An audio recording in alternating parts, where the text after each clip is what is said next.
You're listening to the Kitchen Confession Podcast with Chef Mary Mammoliti. How would you say that creating Stump Kitchen has impacted your own journey? Oh my goodness. I think, creating Stump Kitchen and putting myself out there has literally allowed myself to just love myself more. And I would realize that watching the footage made me so joyful because I was so happy when I was cooking. And it's allowed me to connect with so many other awesome individuals like yourself, like all the kids that I get to cook with. Like when we get to see ourselves represented in the world, our opportunities and our possibilities are just cracked wide open. Mm-hmm. And if I get to do that for one person, it's just like, yeah. I often say if I would have seen someone like me in mainstream media when I was younger, I could confidently say that I would have had a different experience with acceptance and who I was. That's Alexis Hillyard. She's the creator of the YouTube channel Stump Kitchen, and she's joining us here all the way from Edmonton, Alberta. Welcome, Alexis. Thank you so much. I'm excited to be here. I'm excited to have you here. I wanted to ask a couple of questions, and it's just the little thing that I like to call getting to know you, and I like to get to know my guest. So the first one, if you could hang out with one celebrity for a day, who would it be and why? I think it'd be Chef Ramsay because he's so sweet in person and so kind to his family, and he's so brilliant in the kitchen. And when I cook, I swear a lot, and so I feel like we'd have that in common. I just think it'd be hilarious. Yeah, so I think Gordon Ramsay. Mm-hmm. Who would you hang out with? There are so many that come to mind. I think the very first one would be maybe Rachel Ray, Ina Garden. Oh, yeah. Right? Like Ina, I love Ina. If I could just hang in the kitchen with Ina, I will be so happy. There are just so many. There are so many that I could choose from. Valerie Bertinelli. She does Valerie's Home Cooking. Look, I told you, I could go on forever. What was your favorite subject in school? Math. Wow, nice. I love the math. I took a math degree, and so I'm trained as a secondary math teacher, which is kind of random. Yeah. I like that. Mm-hmm. If your worst enemy wrote your dating profile, what would it be and what would they say? Princess. Likes things her own way all the time. She is a kitchen top. She will not let you cook something if she thinks she could do it better. Oh, I call them one-uppers. Yeah. Yeah. In fact, I have a mug. A friend of mine got me a mug a while ago. It says kitchen top on it. And I'm like, wow, you know me so well. Because it's true. I'm just like, do you want me to just slide in there and do this? And they're like, oh. So, yeah. Can you share a little bit about yourself and your journey with us? Absolutely. So, Edmonton, born and raised. I'm a huge choir nerd. I love to cook. I was born without my left hand. I call my left arm my stump. And I use my stump as a kitchen tool, from like a juicer to a masher to a spatula. So that's kind of what I showcase on my show, Stump Kitchen. I'm also really active on all social medias. And so talking about like limb difference awareness, disability awareness, cooking, also advocacy, humor, stump. I paint little characters on my arm. I also live with my partner, Alison, and my little toddler who's almost 3, Joven, and we love to cook together. And that's a little bit about me. So when did you start cooking? Probably only, I didn't really do a lot of cooking before about 7 years ago when I started my show. And that was just because I made the decision to become a vegan.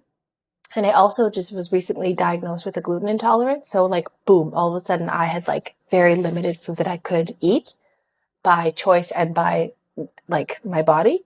And so I was like, well, crap, I got to get cooking. I got to figure out what to do. And so I was nervous to get into it.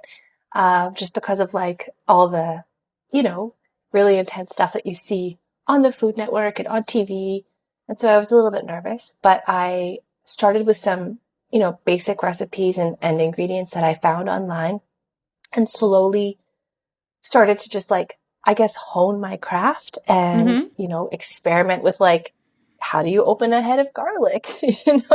How do you make guacamole? Right. And I found that like I was starting to just adore it because I was naturally using my stump as a tool. So like the first time I juiced a lemon, I just stuck my stump right into it and juiced it. And my partner was like, that's amazing. You should film that. And I'm like, what?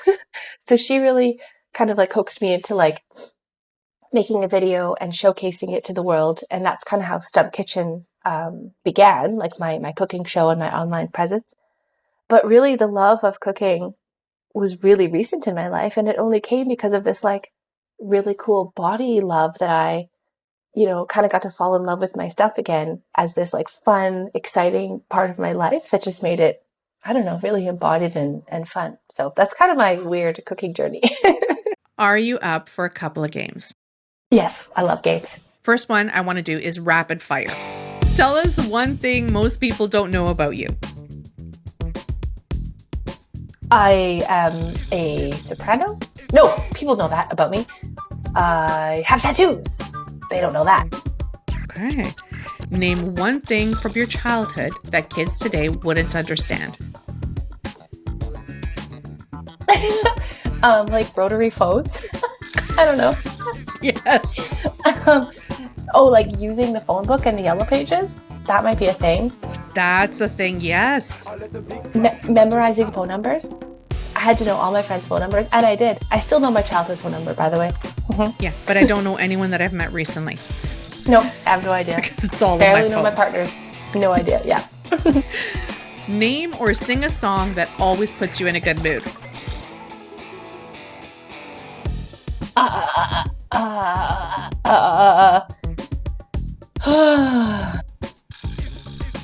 I'm just totally blanking.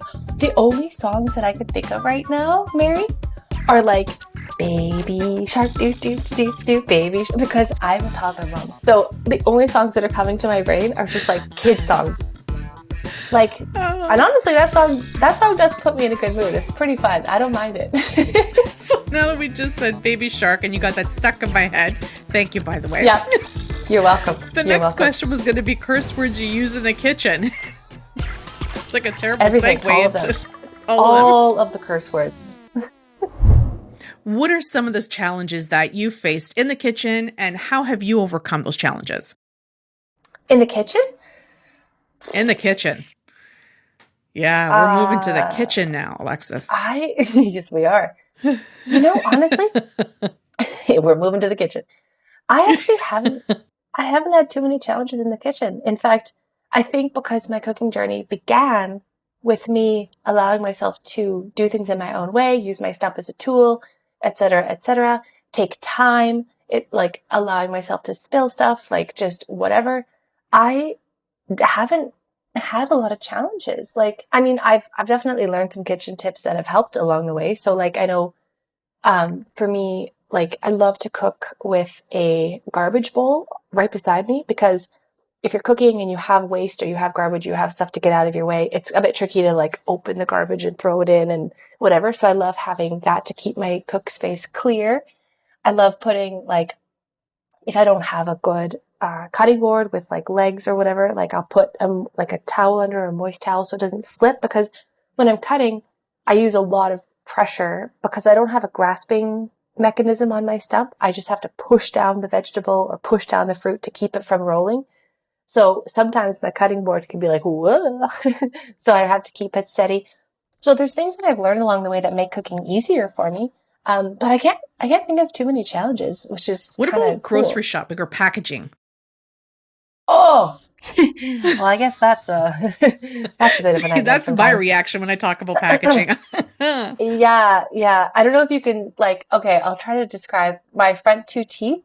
The one on the left is like a little bit chipped from, I do grind my teeth, but also I use my teeth in the front as my opening tools for everything. And so they are like worn down from just like all that packaging, my dentist Yeah. and my mom are just like, what are you doing? And I'm like, well, you know what? This is what you got to do when you're missing a hand or whatever.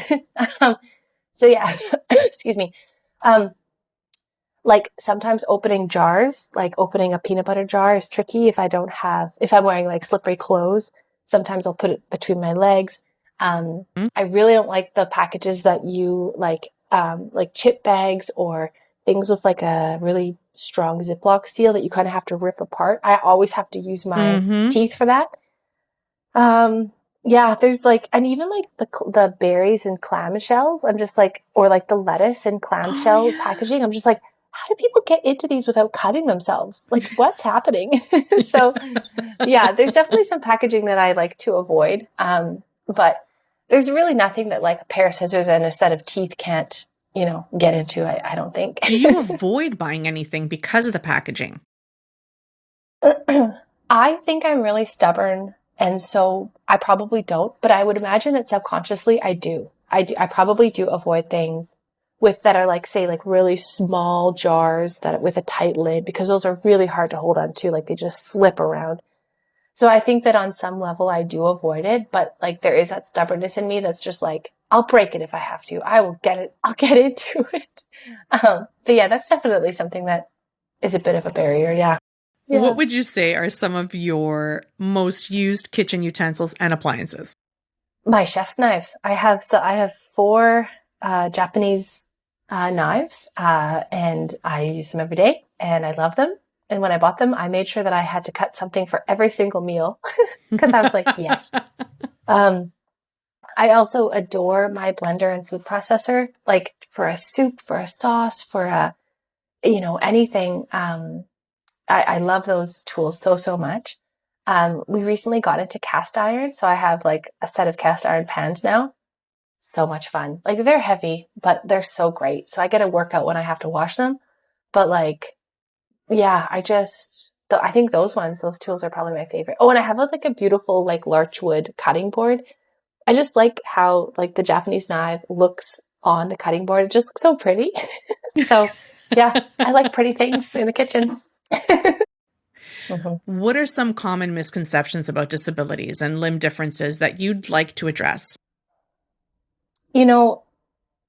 I think one thing is that like people often, like people who don't have a limb difference or don't have a disability, I think assume that everybody with a limb difference has the same experience, and that's so different. It's so wrong. Like, or the assumption that like if you're missing a limb or missing a hand or whatever, that you must have a prosthetic. You must need that. You must, because that's what is so in dominant culture. And that's not the case. Some people adore them. Some people don't. Some people need them. Some people don't. It's such a personalized journey for people and their different like daily needs. So yeah, I think it's just like, and for like disabled folks in general, I think like, non-disabled people might have the perception, like when they look at folks who use wheelchairs, they might think, oh, they all have the same experience. But there's like so many different reasons for why you're in a wheelchair. There's so many different, like issues or like awesome stuff that you're experiencing in your life that are so different than somebody else who's using a wheelchair. So I think it's just like that nuance is that like it's so individual and so unique. And so to not be like lumped together in this like, I don't know, pile of sameness that, so just understanding that nuance, I think would be really helpful. And how would you say that creating Stump Kitchen has impacted your own journey? Oh my goodness. I think, creating Stump Kitchen and putting myself out there has literally like allowed myself to just love myself more. Like it really started off as this almost selfish journey in self-love, because I would, film myself, edit. I taught myself how to edit and stuff and put out videos. And I would realize that watching the footage made me so joyful because I was so happy when I was cooking. And so it became this like beautiful cycle of like, I want to do it again. I want to watch myself have so much joy. It was like this snapshot of joy that I could capture.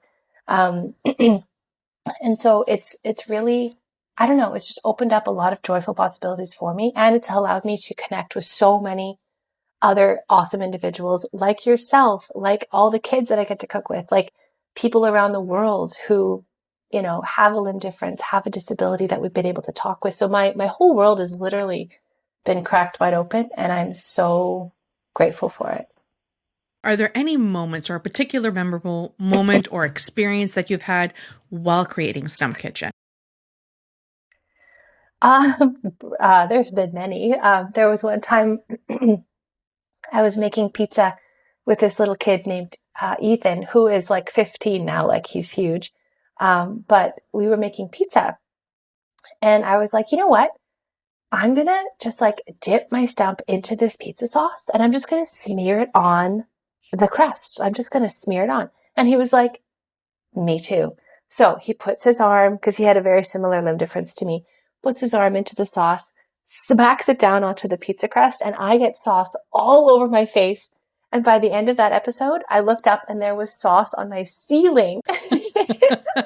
So like, it was just this amazing experience where I got to let him just like, you know, do what he needed to do in the kitchen. And then I had this like pizza sauce ceiling memory of it for months. I love it. It's great. I love it. Yeah. And then getting that pizza sauce, I'm sure it stayed there for a while because getting up there, right? Mm-hmm. Must have been fun. It stayed there. Yeah, it stayed there until the day that I moved out. So I was like, oh no. I'm Mary Mammoliti, and you're listening to the Kitchen Confession Podcast. Today, I'm talking with YouTube creator Alexis Hillyard from Stump Kitchen. I'm curious, have you always been body positive and loved your body image? And I ask this because I have a love-hate relationship with mine, right? It was a journey. So for yourself, was it something that you embraced immediately? Was it something that over time? Well, I had a really interesting childhood, I think, because my sister, who's 2.5 years younger than I, when she was about, I don't know, 2 or 3 or something, really started to pay attention to my stump and really started to play with it, love it. She just adored it. And that's where my arm kind of became its own little entity. And I used to draw little eyes and a mouth because I've got 2 longer fingers on my stump, like a thumb and a pinky, and then a couple little ones in the middle that are about 0.5 centimeter long. And they, like the thumb, excuse me, the thumb looks just like, you remember the character Ziggy from like a long time ago? Like he looks just like Ziggy. So I would draw the little eyes, and I would put on shows for my sister, and she would laugh. And then eventually Bebe, she named Bebe, my stump Bebe, because she was trying to say baby hand, but she just said Bebe. So that name really stuck. And then, so my stump was Bebe. And then my other hand, my right hand, which is, you know, a whole hand, got named Biggie. And so Biggie was this like, became the bad person, and Bebe was like the good one. And so I would put on shows for her, and like Bebe would always save the day. So this was our childhood. And like, it was like this beautiful little body love celebration situation that I didn't even know I needed. And so that really set me up for a life of just honoring myself, my body, my stump. And so that was a beautiful way to start life. But then obviously growing up and going through school and becoming a teenager, I had a lot of ups and downs with like, this is who I am, this is great. And then being like, why was I made this way? And then I would have a couple bullies here and there, and that would really set me back. But then I would just be like, I'm awesome. So it was really hot and cold for a while. And now as an adult, and particularly as a parent, I've really, really settled into this, like, this, I adore this part of me. I adore who I am. I adore my limb difference, and use it as a, you know, education tool, conversation starter. My toddler Joven plays with my stump like my little sister used to at Joven's age. So it's like this beautiful full circle thing. But yeah, I've definitely had my share of dark times that I'm glad that I'm mostly through, I'll say. Well, I mean, And not only, I mean, you cook, but obviously with your channel and with what you do, um, I'm curious, and I want to know what your thoughts are on this. Like, how do you hope to change the way that society perceives physical differences through your work? I think I never set out trying to do anything with the show. It just kind of happened a bit naturally, which was lovely. Like, I started putting up videos, and then parents would be emailing me being like, "Hey, my kid looks like you and they want to cook now." And so it was like this beautiful, repercussions or side effects of the show that I didn't even realize were, I didn't know that I would be able to impact. And so I think now it's a matter of being like, I would say that my audience primarily are like disabled folks and specifically people with a limb difference. And everyone else is just like icing on the cake. I think like little ones, particularly growing up with a limb difference or disability, they deserve to see themselves represented. They deserve to see a part of themselves celebrated and put in the spotlight. And so I think for me, my hope is that, pardon me, for me, my hope is that, these little ones will be like, yeah, that's for me. Or like, hey, look at, like, I just think that when we get to see ourselves represented in the world, our opportunities and our possibilities are just cracked wide open. Mm-hmm. And if I get to do that for one person, it's just like, yeah. Yeah. And then everybody else, like the non-disabled folks, if they learn something, that's awesome. But really, this is like for my people, Yeah, no, I completely understand that. And I say the same thing. I do what I do because of the same reasons. I often say, if I would have seen someone like me in mainstream media when I was younger, I could confidently say that I would have had a different experience with acceptance and who I was. Not even acceptance from others, with myself, as to who I was and why I was made this way. Right? It would have been, it's just like, oh, it's okay. It's okay that I was made this way, and it's okay that I'm different because of X, Y, and Z that I've been seeing. Hey, that person's just like me. And I think that's where we lacked that. And then now a lot of this, and we're going to get into it about social media and online, how that's changed for us in our community. And I often wondered, what advice would you give to individuals on how to appreciate or celebrate physical differences, whether it's their own or others? That's a good question. I think the first thing is like being kind and gentle with ourselves, like regardless of who we are or the bodies that we have, and allowing ourselves the time and the space to figure out our own ways of doing things, and to be like, yeah, just to be really gentle with that. Because there are times that I get so frustrated with things that I will like, I'll break down, or I'll just like I remember when, before Jovan was born, I was practicing dressing a stuffed animal because I wanted to practice like, doing up all the baby clothing snaps and stuff like that. And I had this one outfit trying to do, and it was so difficult. It was taking forever, and I just wasn't able to get it. And I just broke down. I'm like, how am I going to dress my baby? What the heck? And I cried with my partner, and I got over it. But at the time, it was like this challenge that I couldn't really see the other side of. But then even that night, I was like, hang on a second. There's so many baby clothes that like have Velcro. So like, or just like are stretchy. And so it's like, I got to give myself permission to say, this is something that doesn't work for my body. And that doesn't make me bad or wrong. It just is something that doesn't work for me. And I can find something else that does work for me. And that's awesome, because you know what? This world was not built with bodies like mine and yours in mind. And I think by existing more out there in social media and in the world and talking about this stuff, we can start to change the way that the world is constructed so that people have, accessibility and a variety of different bodies in mind when they're building stuff, like when they're building buildings, when they're building teaching modules, when they're building anything. And so, yeah, we get to kind of change the world, I guess. That wasn't really your question, but I think we're changing the world. But I mean, I think you have answered it in a sense where by having representation, by acceptance and of who we are first and why we're here and what makes us so great. And you're right, because accessibility right now in anything that happens, in anything that's being built, and anything that's being designed, unfortunately, is an afterthought.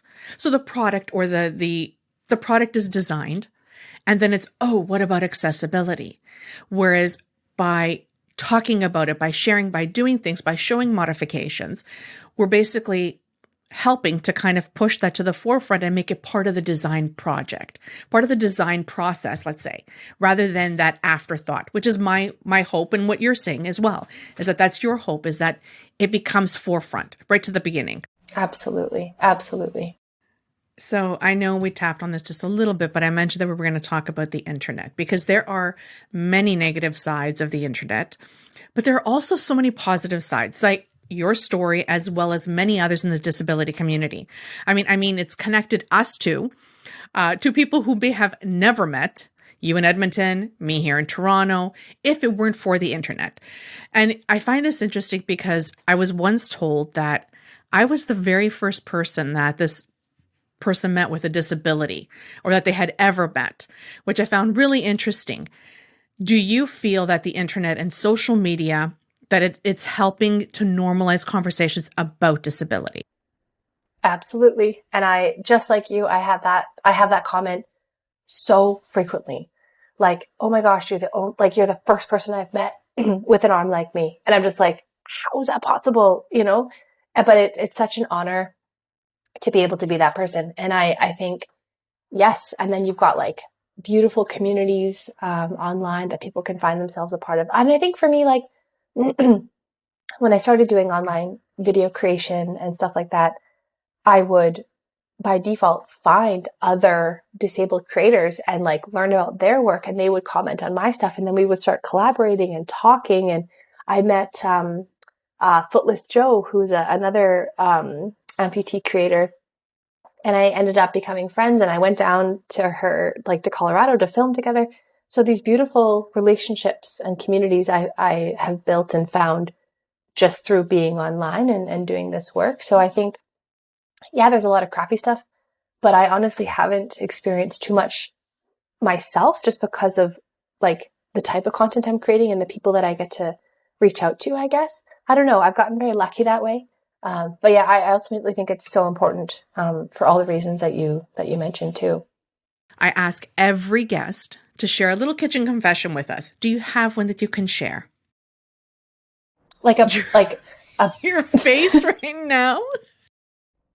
Like a bad one? Says it all. Like, what are you talking about? What do you want me to say? I mean, like, okay, when I was living alone, and I even now too, but it's okay because we're family. Like particularly when I was living alone and I would like use my stump as a tool, constantly I was just like licking food off my stump and just putting it back in the bowl. Like, I don't care. Nobody's going to see. Nobody's going to know. So that was a bit questionable. I think it's perfect. I love it. Thank you so much for you're so talking welcome. with me today, for so being fun. here, for sharing your story. You are awesome. Yeah. Thank you. Thank you. Thank you. It was so great to be here. If listeners want to reach out, find more, learn more about you, where do they go? What do they do? TikTok, Stump Kitchen, Instagram, Stump Kitchen, YouTube, Stump Kitchen, all of the social medias, and they just reach out. Yeah. It's that time. We've reached the end of another show. Did we get your stomach growling? Head over to kitchenconfession.com for more recipes and foodie finds. Plus, you can check out ami.ca/kitchen confession for all the latest on the podcast. Be sure to leave a rating and review so we can keep bringing you more episodes you'll love. Our producer and editor is Matt Agnew, and I'm your host, Mary Mammoliti. Thanks for listening.